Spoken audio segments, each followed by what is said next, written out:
नमस्कार मंडळी, राम कोल्हापूरकरांचा नमस्कार। व्हिडिओ मला जरा लेट झाला कारण व्हिडिओ भरपूर पाठिंबा करायचे होते, त्यामुळे श्रावण महिन्याला हा व्हिडिओ पाठिंबा राहिला की राव। श्रावण महिन्यात आमची सत्यनारायण पूजा न चुकता दरवर्षी असते। म्हणजेच आमच्या घरी सत्यनारायण पूजा श्रावण महिन्यात झाली। या पूजेचे खास महत्त्व म्हणजे घरात सुख शांती समाधान आणि समृद्धी राहते। त्यासाठी लागणारे ऊस आणि परत कर्दळ मी सकाळी जाणून ठेवली आणि 4 वाजता पूजेला सुरुवात झाली। आणि दरवर्षी पूजा ही राशिवडे गावचे आमचे पप्पू काका याच्याकडून आम्ही करून घेतो। पप्पू काकाचं खास वैशिष्ट्य म्हणजे जिने टायमिंग जे दिलं त्या टायमिंगला ते हजर असतात। बरोबर 4 वाजता त्यांनी टायमिंग आम्हाला दिलं होतं। 4 वाजता बरोबर घरी आली। नंतर ऊस आणि कर्दळ त्यांनी बांधून घेतली, चौरंगाच्या सभोवती आणि पूजेला सुरुवात झाली। आमच्या कोल्हापुरात काकांची सत्यनारायण पूजा असते तर कशी बघा की राव। पूर्व केल्यास त्या व्रत करणारा मनुष्य आलोकी सर्व काळ सुख भोगून शेवटी आनंद रूप मोक्षपदाला जातो। भगवंताचे भाषण ऐकून नारद ऋषी भगवंता या व्रताचा विधी काय, हे व्रत कोणत्या काली करावे, हे व्रत पृथ्वीवरती पूर्वी कोणी केले होते ते सर्व विस्तार तुम्हाला सांगा। त्यावेळी भगवान हे व्रत सांगणार, हे व्रत दुःख शोक यांचा नाश करणारे असून धनधान्य यांची समृद्धी करणारे सर्व कार्य विजय करणारे हे व्रत आहे। प्रदोषकाळी बांधव ब्राह्मण यांच्यासह धर्मावरती निष्ठा ठेवून सत्यनारायणचे पूजन करावे। केळी दूध शुद्ध तूप साखर आणि गव्हाचा रवा यांचा केलेला प्रसाद भक्तियुक्त अंतःकरणाने सत्यनारायणाला अर्पण करावा।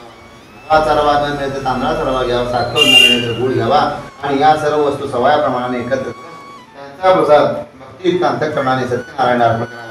सत्यनारायण कथा ऐकून ब्राह्मणास दक्षिणा द्यावी। नंतर बांधव ब्राह्मण या समूहात भोजन करावे। सत्यनारायणाचं गायन आणि नृत्य करावे। हे पूजनादी सर्व कार्यक्रम पवित्र देवालयामध्ये करून सत्यनारायणाचे स्मरण आपल्या घरी यावे किंवा आपल्या घरी देवघरासारख्या पवित्र ठिकाणी हे व्रत करावे। मिळालेल्या द्रव्यापासून सत्यनारायणाच्या पूजनासाठी उत्तम केळी, साखर, तूप, दूध, गव्हाचा रवा प्रत्येकी सवयाप्रमाणे खरेदी करून आपल्या घरी येऊन आपले बांधव वेष्टने त्यांना बोलावून विधिनोक्त रीतीने सांग सत्यनारायणाचे व्रत पूर्ण केले। या व्रताच्या प्रभावाने तो मोडी विकार धनधान्य इत्यादी संपत्तीने युक्त होऊन या लोकांमध्ये सुखी झाला। शेवटी सत्यनारायण प्रभूंच्या सत्य लोकांमध्ये गेला। श्री स्कंद पुराणे रेवाखंडे श्री सत्यनारायण व्रतकथायां द्वितीयोध्यायः। बोला पुंडलीकवरदारी श्री ज्ञानदेव तुकाराम श्री गुरुदेव दत्त। हरये नमः हरये नमः श्री कृष्णाय नमः। सूत सांगतात की याविषयी आणखीन एक कथा सांगतो ते का। पूर्वी या पृथ्वीवरती कामुक नावाचा एक सार्वभौम राजा होता। तो राजा जितेंद्रिय, सत्य बोलणारा, भक्तिमान आणि बुद्धिमान होता। तो देवळात जाऊन प्रत्येक दिवशी ब्राह्मणांना द्रव्य देऊन संतुष्ट करत असे। त्याची पत्नी पतिव्रता सुंदर वदना अत्यंत रूपवान होते। एके दिवशी हा राजा आपल्या पत्नीसह नदीच्या तीरावरती सत्यनारायणाचे व्रत करत असताना व्यापारासाठी पुष्कळ द्रव्य घेऊन साधू नावाचा व्यापारी त्या ठिकाणी आला। त्याने पूजन करणाऱ्या राजाला पाहून अत्यंत विनयाने नमस्कार केला आणि विचारला, महाराज आपण हे काय करतात? त्यावेळी तो राजा बोलला की धनधान्य राज्यपुत्र ऐश्वर्य या सर्व गोष्टी प्राप्त व्हाव्या त्या हेतूने आतुर तेजस्वी सर्व मनोरथ पूर्ण करणाऱ्या सत्यनारायण भगवंताचे मी हे व्रत करत आहे। असे राजा जेव्हा की ऐकून साधवानी बोलला की महाराज हे व्रत विस्तार मला सांगा, मला पण संतती नाही ते यावर सांगणे नक्की होईल। असे बोलून व्यापारासाठी अन्य गावाला न जाता साधू आणि राजाकडून हे व्रत समजावून घेतले। अति आनंदाने प्रसाद भक्षण केला आणि आपल्या घरी परत आला आणि त्याने संतती देणार हे व्रत आपल्या लीलावती नावाच्या पत्नीला सांगितले। ज्यावेळी आपल्याला काही मुलबाळ होईल त्यावेळी हे व्रत अवश्य करीन असा नवस केला। अशा प्रकारे लीलावती नावाची त्याची पत्नी आनंदी अंतःकरणाने पती सेवा करत असताना सत्यनारायण कृपा प्रसादाने गर्भवती राहिली। नंतर कन्यार्थ झाले। ही कन्या शुक्ल पक्षातील चंद्राप्रमाणे वाढू लागली म्हणून तिचे नाव कलावती असे ठेवण्यात आले। साधू आणि पत्नीने साधू आणि काही दिवसांनी गोडवाणीने कृष्णाजीला महाराज आपण पूर्वी नवस केलेले सत्यनारायणाचे व्रत का बरे करीत नाही असा तिचा प्रश्न ऐकून साधूवाणी बोलला की हे प्रिये, कलावती लग्नाच्या वेळी हे व्रत अवश्य करीन। अशा प्रकारे पत्नीचे समाधान करून साधूवाणी व्यापारासाठी दुसऱ्या गावाला निघून गेला। त्याची कन्या कलावती इकडे गुणाने आणि वयाने मोठी होऊ लागली। आपली मुलगी लग्नाला योग्य झालेली आहे असे पाहून साधूवाने आपल्या मित्रमंडळीबरोबर विचार केला आणि लगेच उत्तम वर शोधण्यासाठी का दूताला आज्ञा केली। तो दूत आज्ञेप्रमाणे जास्त बाहेर नाही ना जास्त बाहेर आणत मग ते कोसळते काय। तो दूत आज्ञेप्रमाणे कांचन नावाच्या नगराला जाऊन एका वाण्याच्या मुलाला घेऊन परत आला। त्यावेळी सर्व गुणसंपन्न अशा त्या वैश्यपुत्राला साधुवांनी विधियुक्त कन्यादान केले। त्या विवाहाच्या दुर्दैवाने पूर्वी नवस केलेले सत्यनारायण व्रत करण्यास विसरला। त्यामुळे सत्यनारायण भगवान त्याच्यावरती रागावले। नंतर काळाच्या प्रेरणेप्रमाणे व्यापारामध्ये चतुर असणारा साधूने आपल्या श्रीमान जावयासह सिंधू नदीच्या काठावरती असणाऱ्या रम्य अशा रत्नसार परांनी जाऊन व्यापार करवला। ते दोघे वाणी की तो राजाच्या नगरामध्ये व्यापार करत असताना काही काळ उत्तम गेला। इतक्या सत्यनारायण प्रभूंनी हा वाणी आपल्या सत्यनारायणाच्या पूजनाच्या प्रतिज्ञेपासून भ्रष्ट झालेला आहे म्हणून याला भयंकर दुःख प्राप्त होऊ दे असा शाप दिला। शाप दिल्याने थोड्या दिवसात इंद्रकेतू राजाच्या राजवाड्यामध्ये चोरी झाली आणि तो चोर चोरले द्रव्य घेऊन साधू आणि त्याचा जावई ज्या ठिकाणी राहत होते त्या ठिकाणी आला आणि आपल्या मागून राजा जिथून आपला पाठलाग करते असे पण तो चोर घाबरला आणि त्याने चोरलेले द्रव्य साधू आणि दारात ते राजाचे दूत त्या चोराचा पाठलाग सज्जन साधू आणि घरापर्यंत आले आणि त्यांनी चोरीस गेले राजाचे द्रव्य त्या ठिकाणी आहेत असे समजून त्या दोघांना बांधले व किल्ल्यातील कारागृहामध्ये टाकले. त्यावेळी ते दोघे बाणी आम्ही चोर नाही असे वारंवार सांगत होते, परंतु सत्यदेवाच्या मायेमुळे त्यांचे बोलणे कोणीच ऐकले नाही. उलट साधवानेचे सर्व द्रव्य जप्त केले. इकडे सत्यनारायणच्या शापामुळे साधवाने पत्नीला सुद्धा फार दुःख झाले. त्यांच्या घरातील सर्व द्रव्य चोराने चोरले. तेव्हापासून मानसिक दुःख रोगाने व्याप्त होऊन भूक व तहान याने दुःखी झालेली साधवानी पत्नी घरोघरी भिक्षा मागू लागली. साधवानीची मुलगी कलावती पण घरोघरी भिक्षा मागू लागली. एके दिवशी कलावतीने एका ब्राह्मणाच्या घरी सर्व इच्छा पूर्ण करणारे सत्यनारायणचे व्रत चालले पाहिले आणि तेथे बसून प्रसाद भक्षण करून प्रार्थना करून आपल्या घरी परत आले. त्यावेळी तिला घरी परत येण्यासाठी पार्वती सांगितले. त्यामुळे आईने तिला प्रेमाने विचारले, हे मुली, तू इतकी रात्र होई पण कुठे होतीस? तुझ्या मनामध्ये काय विचार तुला मला सांग. त्यावेळी कलावती बोलली, हे आई, मी एका ब्राह्मणाच्या घरी सर्व इच्छा पूर्ण करणारे सत्यनारायणचे व्रत चालले पाहिले. मुलीचे वाक्य ऐकून साधवानी अतिशय आनंदी झाली. तिने यथाविधी आपला पती व जावे लवकर घरी येऊ देत असा संकल्प करून सत्यनारायणचे व्रत पूर्ण केले आणि हे भगवंता माझ्या पतीचे व जावे याचे अपराध क्षमा करायला आपण समर्थ आहात अशी प्रभूंची प्रार्थना केली. तेव्हा भगवान सत्यनारायण या व्रताने संतुष्ट झाल्याने राजाच्या स्वप्नामध्ये जाऊन सांगितले, हे राजा, तू जे 2 वाणी बंदिशाळेमध्ये टाकलेले आहेस त्यांना लवकरात लवकर मुक्त कर. तसे तू जे त्यांचे द्रव्य घेतलेले आहेस ते त्यांना करते. असे जर तू न करशील तर धन राज्य पुत्र यासह तुझा नाश करेल. असे राजाला स्वप्नामध्ये सांगत भगवान अदृश्य झाले. राजाने सकाळी उठून सभेमध्ये बसून स्वजनासह सर्वांना ते स्वप्न सांगितले व आपण जे 2 वाणी बंदिशाळेत टाकलेले आहेत त्यांना लवकरात लवकर मुक्त करा अशी आज्ञा केली. दूतांनी राजाच्या आज्ञेप्रमाणे 2ही वैश्यपुत्रांना बंधमुक्त करून राजाच्या समोर आणले आणि हात जोडून नम्रतेने म्हणाले, महाराज, आपल्या आज्ञेप्रमाणे 2ही वैश्यपुत्र बंधमुक्त करून आपणासमोर आणलेले आहेत, आज्ञा करावी. राजाने त्यांच्या बेड्या काढून त्यांना क्षौर कर्माने मंगल स्नान फिरविले. वस्त्रेवालंकार देऊन त्यांचा गौरव केला. नम्र भाषणाने त्यांना अत्यंत संतुष्ट केले व त्यांचे जे द्रव्य घेतले होते ते त्यांना दुप्पट करून दिले. बोलला, हे साधो, तुमच्या दैवयोगामुळे तुम्हाला दुःख भोगावे लागलेले आहे. आता नाही, मी तुमच्या घरी जावा. नंतर त्या दोघांनी राजाला नमस्कार केला. बोले, महाराज, मी आपल्या कृपेने आता घरी जातो. इति श्री स्कंद पुराणे वाखंडाची सत्यनारायण भट्टकथायां तृतीय अध्यायः. बोला पंडित वरदारी विठ्ठल श्री हरये नमः, हरये नमः. श्रीकृष्णाय नमः. सूत सांगतात की याविषयी नंतर या दोघा वाणींनी आपणास वाटेत त्रास होऊ नये म्हणून ब्राह्मणांना आशीर्वाद घेतला व स्वतःच्या नगरास निघाले.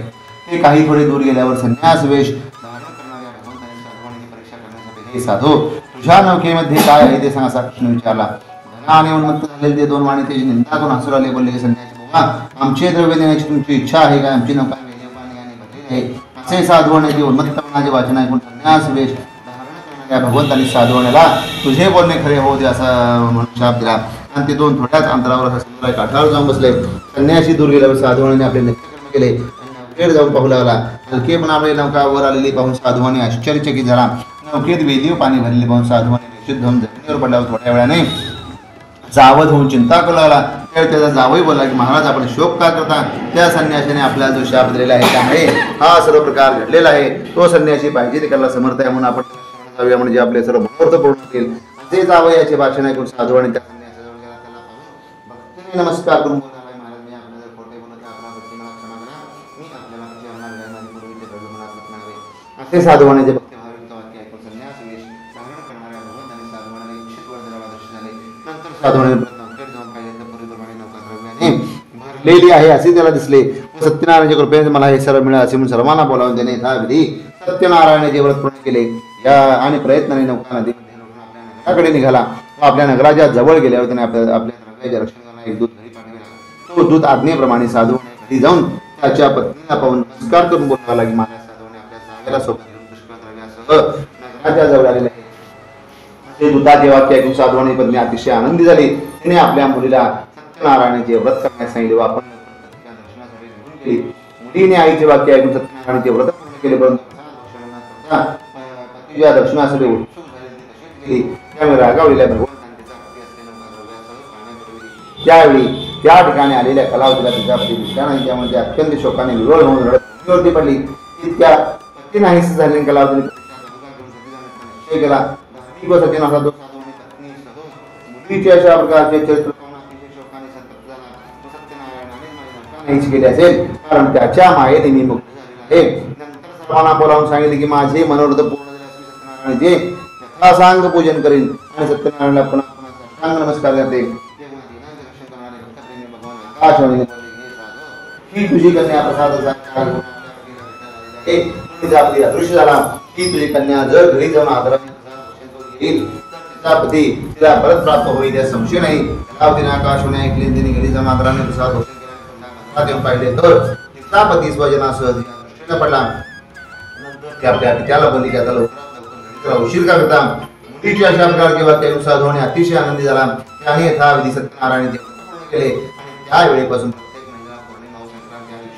सत्यनारायणाचे व्रत करून या लोकात सुखी होऊन शेवटी सत्यनारायण प्रभूंच्या सत्यलोकामध्ये गेला.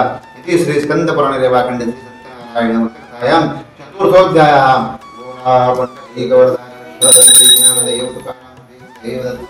हरये नमः हरये नमः कृष्णाय नमः.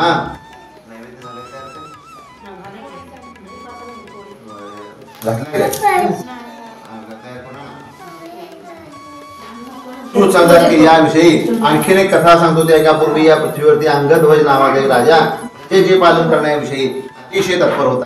त्याने प्रसादाचा त्याग केल्यामुळे त्याला अतिशय दुःख भोगावे लागले. त्याचे की एकदा हा राजा अरण्यातून सिंह वाघ वगैरे प्राण्यांची शिकार करून वडाच्या झाडाखाली विश्रांती घेत बसलेला असताना त्या ठिकाणी काही गवळ्याचे लोक सत्यनारायणाची पूजा करत आहेत असे त्या राजाला दिसले.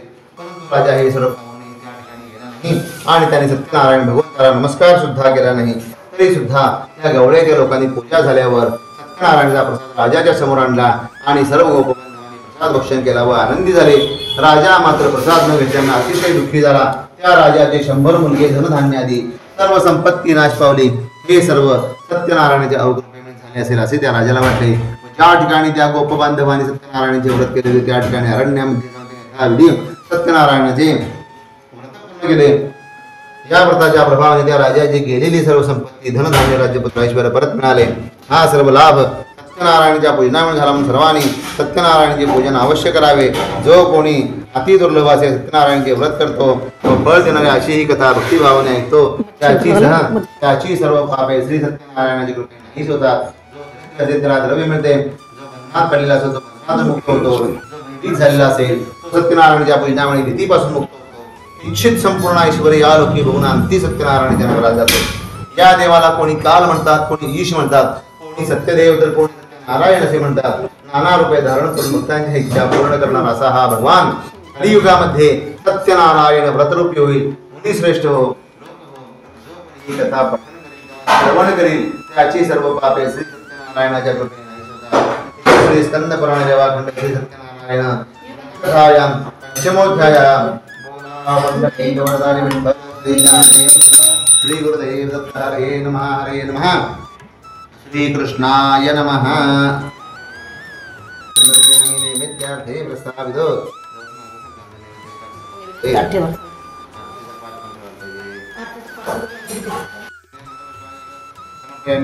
एकदंताय महागणपते नारायण देवताभ्यो नमः.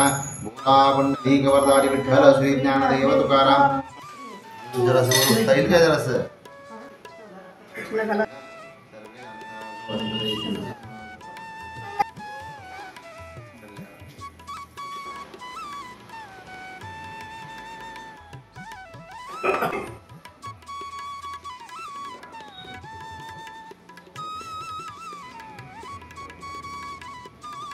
पूजेसाठी ताई नाना आणि आमची बायको आणि श्री क्षेत्रांची मिळून आनंदात पूजा केली. श्रावण महिना म्हटलं की भक्ती, पूजन आणि मंगळमय वातावरण जास्त केला. सत्यनारायण महाराज की जय.